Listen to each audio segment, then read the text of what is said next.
What's up? Welcome back. John Stark, MacMovieGuy.com, your favorite blind film critic, and we're going to take a look at Black Mirror, Season 3, Episode 4, which stars Gugu Mbatha and Mackenzie Davis. So click like, share, subscribe, hit that notification bell, and we're on our way. We're on our way. Other critics say they go into things blind. I actually go into things blind, so that might be a reason why you'd want to subscribe to me for that experience.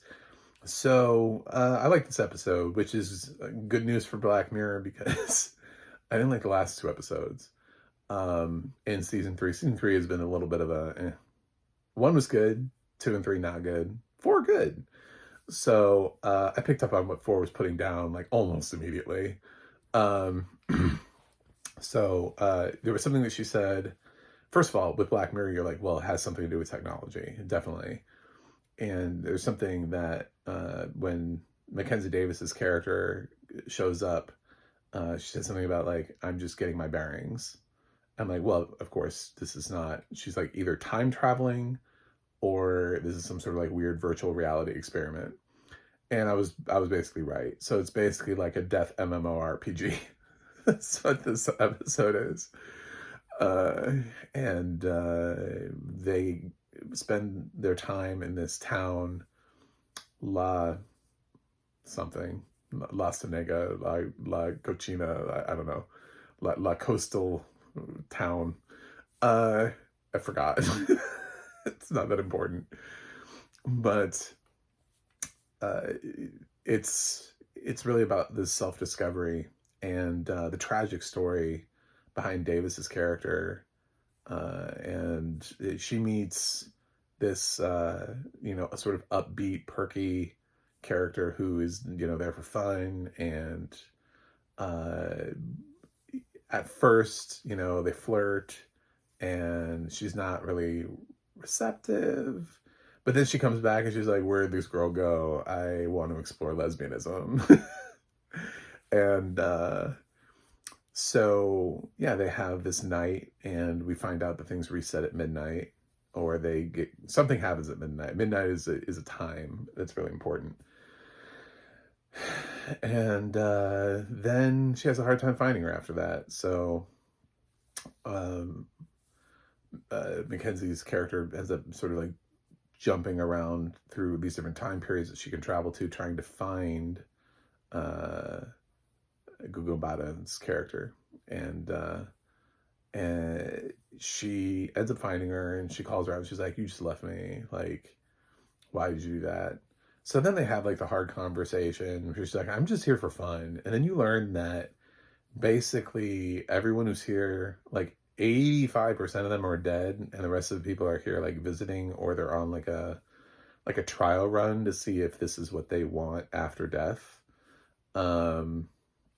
Because it's like an like you have your consciousness or whatever uploaded so that you can sort of forever live in this virtual reality MMORPG type thing where you're just sort of like wandering around this pretty coastal town and just having a nice time. I kind of wonder about people who have jobs. Like, I'm like, is the bartender AI? Like, I do always have questions like I do with every Black Mirror episode, but the thing about it is they're always like short films. So it's the kind of thing that you would explore in a series. Like, most Black Mirror episodes could be explored in a series, or could be a series in and of themselves. So, like, is the bartender, does he work for the company? Or did somebody, like, die and then choose to be a bartender? And was like, you know what? I got this. I was a bartender in real life. I just want to be a bartender for eternity. This is what I want to do. So, Gugu's character was married, and she admits that she's just here because to sort of like pass the time because she's dying, but her husband already died, and she wants to join him because even though she identifies as bisexual, so she likes women, but she also really loved her husband, and her husband believed that, that this was not where people should go, that they should, he was anti this. He was a Luddite, basically. call him that, but I mean, he was. Did not believe in this. And wouldn't even do the free trial, wouldn't even like check it out. Just was like, no, this is no.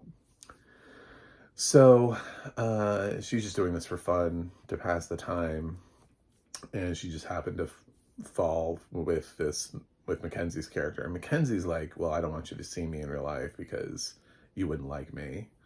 And I was waiting for like some big reveal, like it's not at all like Mackenzie Davis. Like the person didn't look at all like Mackenzie. And then so Gugu's character ends up like going somewhere and showing up, and it's like, I don't know, a guy. Something. Or even something deeper where it's like it's a trans female or something like that, and somebody who's been living with like some sort of identity thing, trying to figure out what to do with this, and how they're representing their gender in the future. I mean, there are a lot of big ideas, but they kind of go for a decent one. I mean, it's a woman who's like on a ventilator, and she's been paralyzed. She came out to her parents and then got in this car accident and got paralyzed.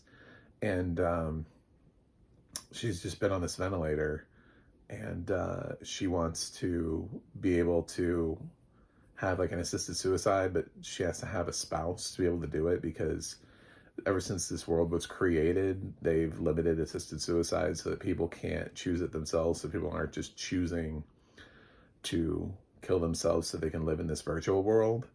So they have to have like a doctor and a spouse or whatever. Like, so she has this like, sort of like friend, Greg or whatever like that, who's living and is there and is willing to like marry her to help her out. And, I think Greg may have been the other, I don't know. There's a Greg in here somewhere. And so what ends up happening is she hears this story and she's very empathetic to the situation. So she goes into the virtual world and visits, and she's like, I'm here with you, Gugu's character, and proposes, and it's like, let me marry you instead. I'll do it. And then I'll be the one who signs off and everything so you can pass over. And then, so they do that, and then so Mackenzie gets a pass, and finally they're left with this idea that, well, Gugu said she wasn't going to stay, so then they have to tackle that. Is she going to stay, or is she going to go? Is Mackenzie going to be alone again? So, I mean, honestly, it was a quick fling that they spent very little time together with. So, I'm sure Mackenzie could continue to explore her sexuality with other people. So I was less enthralled by that. And I think they went the simple way at the end, where they're like, Gugu stays, and they're like, oh, we're going to have fun, I guess. I don't know. I just would have let her go. It's like, this is my choice. I helped you with yours, and we had this great time, and I was your gateway lesbian. Now go find more, like, now go. There's like a whole world here of people who are looking to do things that they weren't able to do when they were alive. And you have eternity to explore them. You have eternity to move through all these people. You don't need to saddle yourself with the first person that you met. So, it kind of plays it safe in the end. But I like this episode way more than the last two episodes. So, yeah, the one with the threatening messages, that was just like, well, we've done this 1,000 times before. How did they didn't Black Mirror this? They just made an episode of something that we've done 1,000 times before. And then also the virtual reality one directed by Dan Trachtenberg, which did not take full advantage of that premise. So, yeah, I thought this was cool. I mean, and I like how you can sort of jump through time periods, so you can sort of choose which decade you want to hang out in. Personally, for me, I always ask, like, does this hold up? Would I do it? If it's eligible. I mean, like, last episode I didn't do it because, well, I was like, no, I wouldn't have. It was just been like, yeah, you caught me masturbating, just release the fucking video. I don't care. I'm not going to follow you around when you're dumbass quest for phone stuff. Um, so, yeah, it's, this one, yeah, I would do it. I would upload myself into this virtual reality thing, and have fun. It seems like super fun. Although I would have a whole different set of questions. I'd be like, do I have, there was like a moment where I think they're in a theater and it's like mid 90s and like Scream is on like a movie screen or something like that. And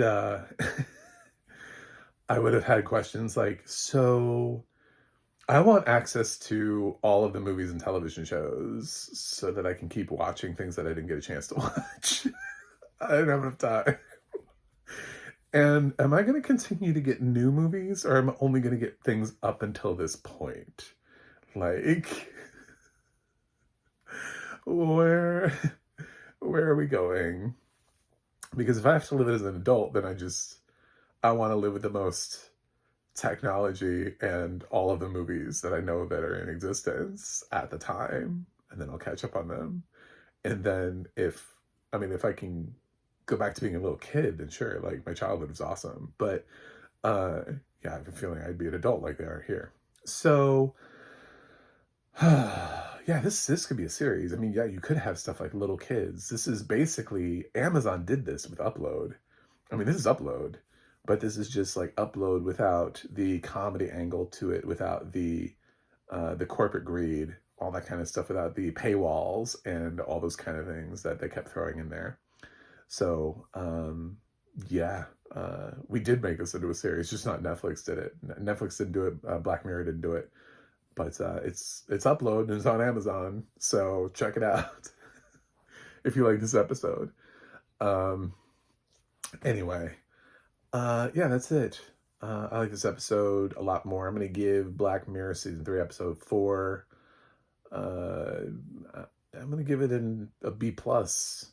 Audio description was fine. It was pretty easy to follow too. I mean, there wasn't much. They were just basically like two people kind of like walking around and talking to each other the whole time. The descriptions were good. Some of it was, they mentioned she has gray hair, like those kind of things. So like in reality, like the little changes, I'm sure there was like some old age makeup done to these girls to make them look older.